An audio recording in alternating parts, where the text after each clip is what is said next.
There are stories that hide in the shadows, stories so unsettling.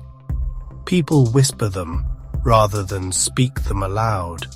This is the tale of a man who blurred the line between myth and reality, a man whose obsession with the unseen left behind a legacy of fear.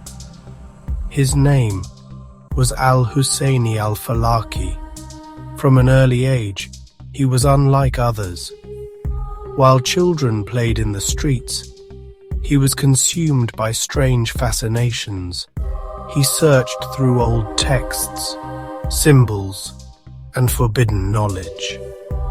Neighbors whispered that he could sense presences around him, entities no one else could see. By the time he reached adulthood, Al-Falaki had gained a reputation that spread across Egypt and beyond. People came to him seeking help, revenge, or protection, believing he could call upon forces not of this world. In the late 1980s, his path crossed with the Egyptian film industry.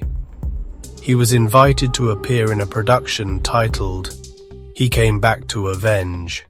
To most, it seemed like a minor role, a chance for realism in the portrayal of a spiritualist.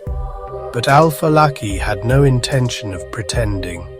He spoke incantations, not as lines in a script, but as real invocations, ancient words meant to summon beings known as jinn, words that should never have been uttered in such a place. Almost immediately, strange things began to happen. Crew members reported whispers that seemed to echo from nowhere. Lights flickered, objects moved, without reason. Some described a chilling weight in the air, as if unseen eyes were fixed on them. Others claimed to glimpse shadowy figures at the edge of their vision, figures that vanished the moment they turned their heads. What unsettled people most was not what they saw, but what they felt. A coldness that sank into their bones. A sense that something vast, ancient, and hostile had been invited into their world. The disturbances followed Al-Falaki beyond the set. When investigators later entered his apartment after his death, what they found was more horrifying than rumor. Blood-stained cloths, bowls of milk used in rituals, and photographs of well-known figures, defaced with cryptic symbols and writings. His home was not a place of living. It was a temple of dark practice. The film itself soon gained a reputation. Those who managed to watch it spoke of headaches, nightmares, and the feeling of being watched long after leaving the theater. Many believed the energy from Al-Falaki's rituals had imprinted itself onto the film, carrying the disturbance into every copy. Eventually it was banned, and then came Al-Falaki's death.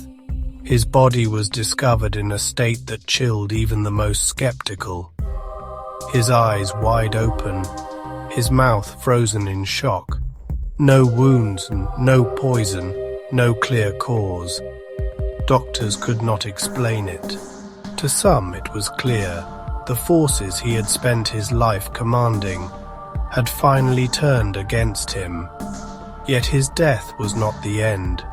His story still lingers, in whispers, in shadows, in tales passed from one generation to the next. The tale of Al-Husseini Al-Falaki is more than a story of one man's fascination.